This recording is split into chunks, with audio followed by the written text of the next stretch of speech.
And welcome into KOIN Conversations. I am Maker Travis Tyke. Very topical topic that we're going to be speaking about here today, wildfire season. Of course, fire season is in full swing, and we've been talking about it for weeks and months on end here at KOIN 6.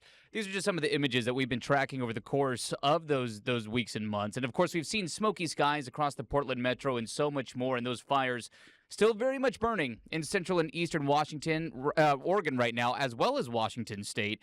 And as we tape this, more than 2 million acres have already burned in Oregon this year, setting a new single-year record. The Grasshopper Fire, which is some of what you're seeing there, east of Mount Hood, has definitely had our attention for some time, but we've been keeping track of all of it. And, of course, our job is to make sure people are informed, educated on what's going on these fire lines. And, naturally, our weather team is a huge piece of that. So let's bring in Chief Meteorologist Josh Kozar. Hello. Thanks for being here. Yeah, happy to be sitting on this side of the table. How's it feel? Is it a little different? It's a little different. The lighting is still good, but different feeling for sure. Might even be a little better. I don't know what to say. Maybe. Okay, so we're going to talk about a lot here on this show. We're going to talk about not only the fire season that's already at play, and I'm going to pick your brain. Yes, please. As somebody I'm not a sciencey brain, and I want to understand it.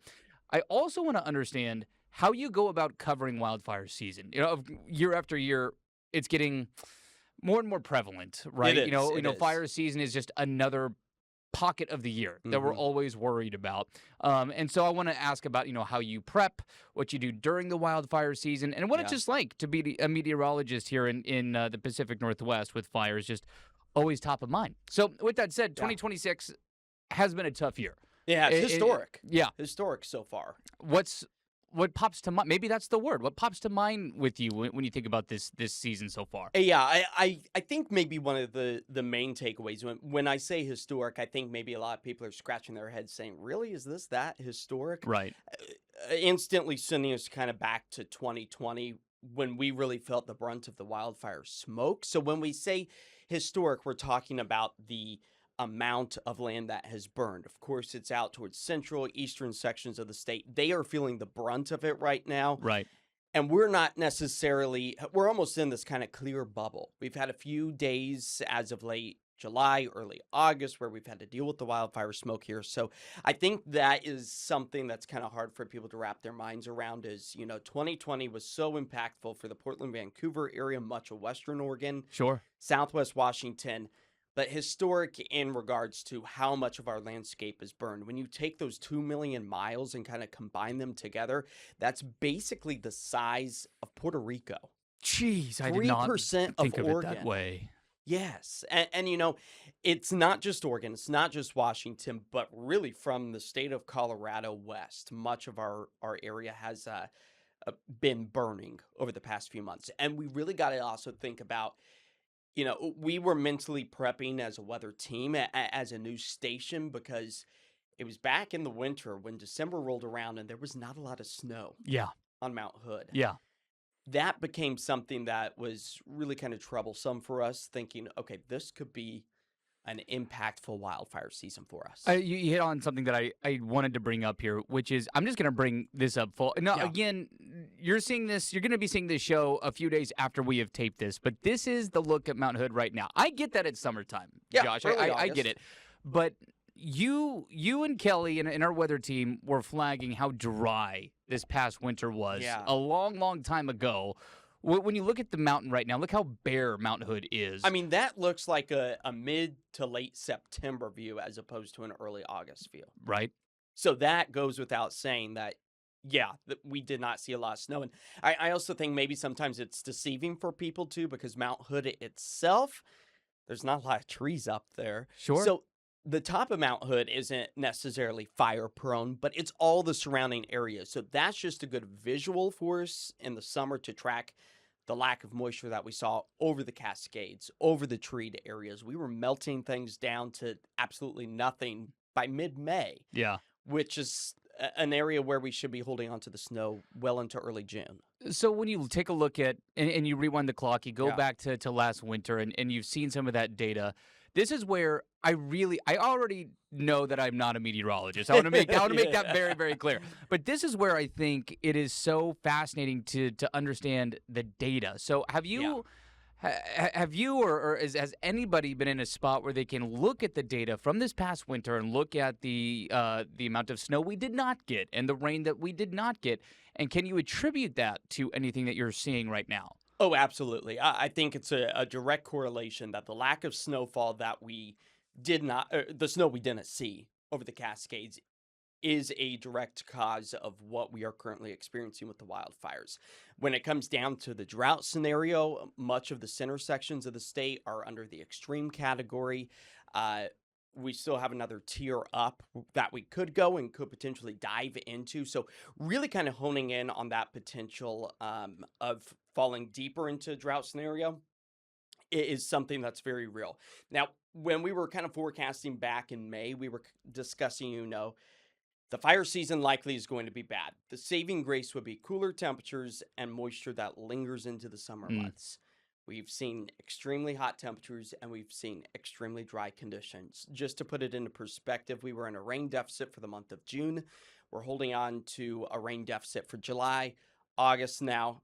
As of early the first week or so into the month, we have not seen any moisture.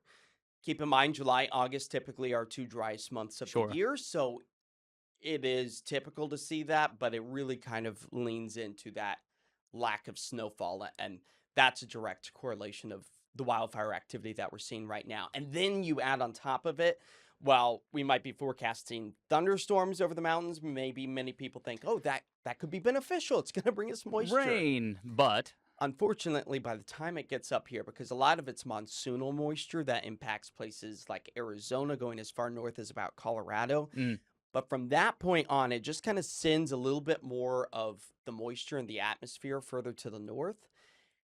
But by the time it gets to us, the rain doesn't actually make its way to the ground, but the energy does. And that energy comes in the form of lightning, starting and potentially spreading new fires.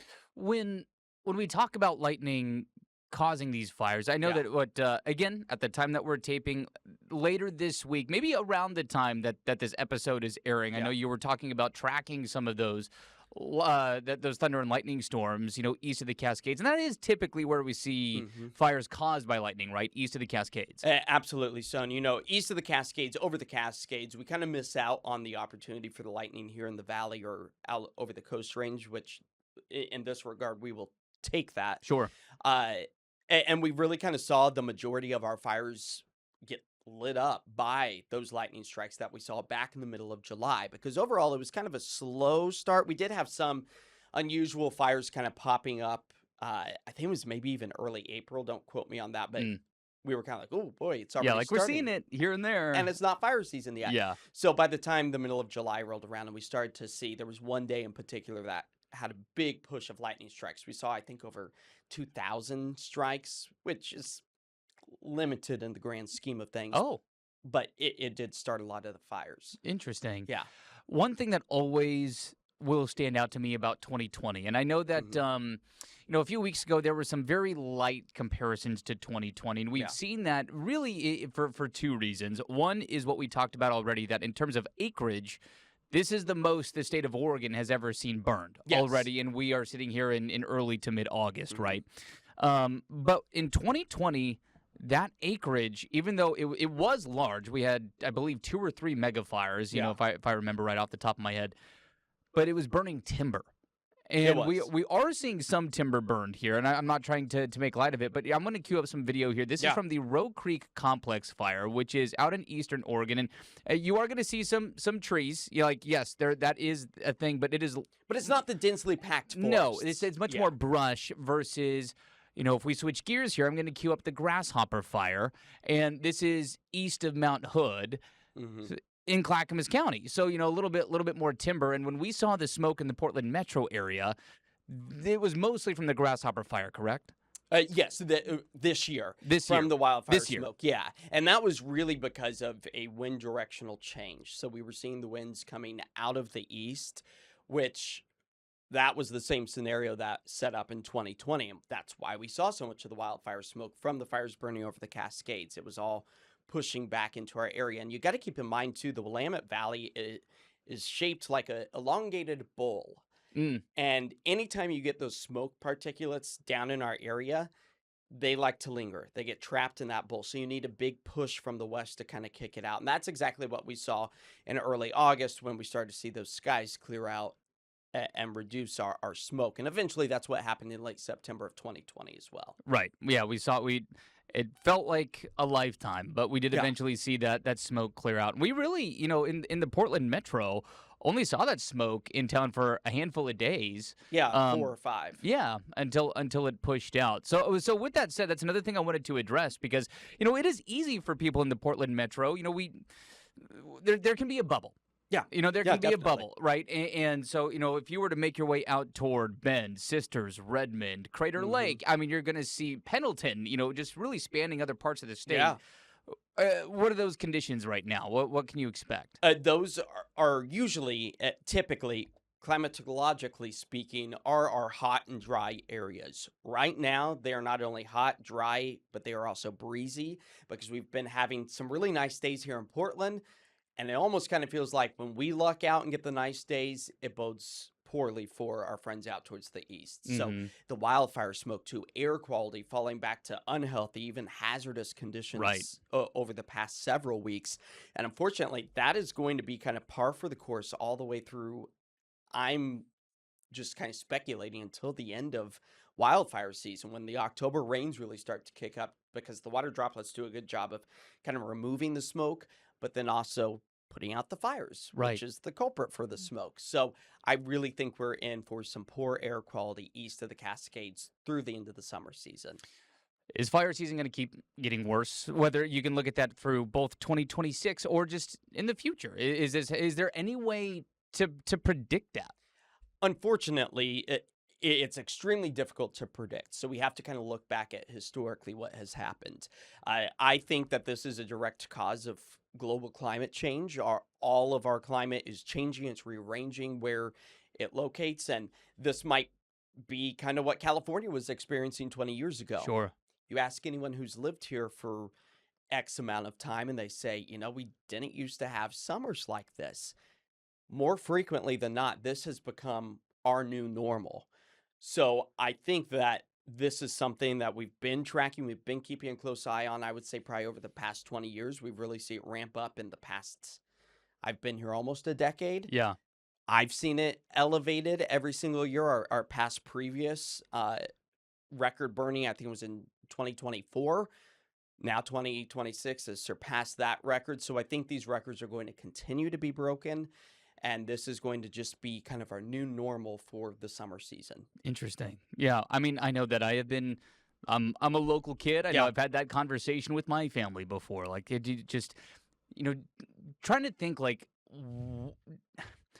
Was it ever this bad? Or are we only remembering the good things of Yeah. summertime, as Yeah. you're a kid, 20, 25 years ago? And I think it's a conversation a lot of people have had. I think Okay. so. So one thing that I want to talk about after the break, because we're going to tease this, is Okay. but I am going to show this unbelievable video because I got to hook you to get you on the other side of the break.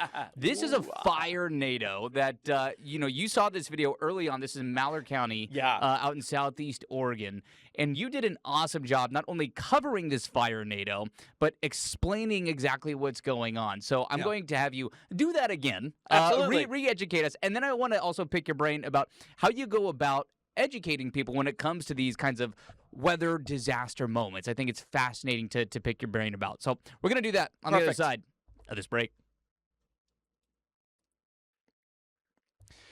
Welcome back to KOIN Conversations. Travis Tyke, Chief Meteorologist Josh Cozart talking wildfire season here in 2026. And we're also going to talk about this moment that you are seeing on your screen right now. This is a fire NATO, which, Yeah. Josh, I didn't know. Is that a real scientific term? It's used kind of loosely. If anything, from my scientific knowledge, I don't think that this actually has a real definition. But people kind of understand what you're talking Understand about. fire NATO, fire whirl. I've also heard Oh. that's another term. And it's basically a fancy dust devil to Interesting. add in to the terminology. Interesting. Okay, there you go. So there's a closer look, bring that full screen for you folks at home or watching where you can see this fire NATO. Can you describe what is happening right now? Yeah. So right now you can basically see that those winds are kind of whirling, fire whirl. We'll throw that term back in there. counterclockwise. So that's a big key takeaway. Doesn't always have to be spinning counterclockwise, but most of the time here in the northern hemisphere, that's what takes place. And what's happening is the fire is producing smoke, of course. The fire is also producing a lot of heat near the surface. When you have rising air, I like to kind of think of it as you're cooking spaghetti and you see the steam rise. That's what's happening here, of course, without the moisture to that steam. Sure. So as the air rises, it's creating low pressure. So high pressure, I would like you to think of that as maybe like weights on your shoulder pushing you down. That's going to Interesting. squash any development. So when we're talking about high pressure in a weather sense, we're talking about sunny, nice conditions. In this low pressure scenario with the rising air, what it's doing is the air wants to find some equilibrium. So the air surrounding that low is trying to fill the bucket of low pressure since it's rising. So, oh no, go ahead. As it's doing that, it's rising, but it's also pulling in the air in all these different directions. So that's what helps to give it a bit of that spin. And so it's picking all of that smoke up, probably dirt and debris from the fire as well, and creating this, I won't necessarily say tornado, but dust devil of sorts. With a fire base. With a fire base. Now, So- sometimes they can be strong enough that they can actually pick up the flames and like whirl actually those spin around 'em. as well. Yeah. Wow. And that, I think, is maybe a little bit more of the fire NATO as opposed to the fire whirl that we're seeing here. So this is, this is like really a giant dust devil with some fire. Yeah. In the mix here. So everything you just explained, you did an awesome job. You've explained this, on the air now here, but you've also done it on Instagram, you're on social media everywhere. at large. And I want to talk about this. Yeah. And this is where we're going to switch gears a little bit and say, and really dig into the brain of like how you cover weather, cover weather. So this is where I think social media is just a gem, and where I think you frankly really excel. Thank you. Where it's the explanation, but look at the graphics that you build, and I just want people to know that you do everything you're seeing in that box that's your handiwork. That's me, yeah. Why do this? Why go out on social media and explain things the way that you do? Well, I think in general terms, which doesn't necessarily bode well for you or I, but a lot of our viewers, the cell phone is our brand new TV. Sure. That's how people are getting their information. So what you're seeing on social media is done on television as well. KOIN 6 News, we're giving you the forecast. Very valuable information. You should still keep watching us. And not just for our jobs, but because it is very important information. But this is just another easy way for people to get their information. People's attention spans are much shorter. Yeah. I am included. I was going to say, we will not exclude ourselves from that conversation. We've adapted as well, at least to the best of our ability. And I feel like, it's noticeable. I'll doom scroll and get bored after a few seconds. But then you grab people, though. Yeah. And, I there's a lot of writing that goes into these. A lot of these graphics, too, that you're seeing are created in our weather system, and then I do some fancy green screen magic stuff. So anytime one of our coworkers walks in the studio, and I'm like using my hands. What's Josh doing? Yeah, I'm like, you'll see it when it's edited. Yeah. Something will actually be there. It'll come together. Yeah, and I try to write at very quick pace. I mean, this one was an easy giveaway because the video is just so incredible by Philip. Sits there from Storyful, just really giving us a hook of an image to be able to see. So that within itself is a key takeaway, but people just want to know the facts. They don't want all these teases. They just give it to me in 20 seconds. Mm-hmm. And sometimes a lot of these topics are hard to give in just 20 seconds, but I really try to break it down and just make it quick and easy. And then, the comments section is a great place where people ask additional questions. And then and follow up there. Yeah, I'm able to go in and Smart. write back the explanation. So I definitely think that this is, I'm not going to say the future. I think it's the now. Yeah, it's the now. Of how information is shared. And we hope that by showing you this information, it has you watching all of our content, because this is all the same information we're sharing on the news. But what this does so well, there are several things that come to my mind, and some of it is like broadcast journalism fundamentals that come to my mind, which is that it's not only educating, but it's entertaining. Yeah. And we can sit here and say our number one job is to inform, which it is. Yeah. But if it's not captivating, you at home, you're not going to watch. Yeah. And that does count if you're scrolling on Instagram. If you don't make a captivating video, Yeah. somebody's going to keep scrolling by, and you do a great job of that. Thank you. It's educating, it's entertaining, which I think is great. What this also does is truly encapsulate, though, what local news has been trying to do and has done for years on end, Yeah. which is you take a subject and then you translate it and put it in a way that everybody can understand. Yeah. And I really hope that does not come off condescending, because No, it's no. not. But there are times where I take a story that I don't know the full scope of it as I start the day, but by 4 o'clock, I have a deadline and I have to understand it and then report on it at the end of the day, right? So the best way you do that, you make it conversational, and that's how Yeah. it's digestible. And again, And I mean, going back- meteorology is an imperfect science. It's difficult to understand. I can't tell you the struggles in school, me trying to wrap my mind around how our atmosphere works. And so I take a lot of pride in being able to take that information and to make it relatable Yes. to people. And Yes. I almost wish that, oh man, I wish my professors would just have explained it like this. Of course, I'm glad they didn't in the grand scheme of things, because I actually know what's happening. But it's that relationship of making it understandable that I enjoy and am able to break it down. And I'm glad that, unlike a lot of our reporters that, like you mentioned, you got, 8 hours to digest a whole story. Right. I just kind of pluck it from the back of my mind. And, Yeah, you're there we locked go. It's in in. the bank. Yeah, totally. No, I think it's great stuff. Josh, awesome job, you and the weather team. And, Yeah. and thanks for stopping by and being on the other side of the KOIN conversation Thanks booth for here. having me. That was a lot of fun. All right, we'll touch base soon.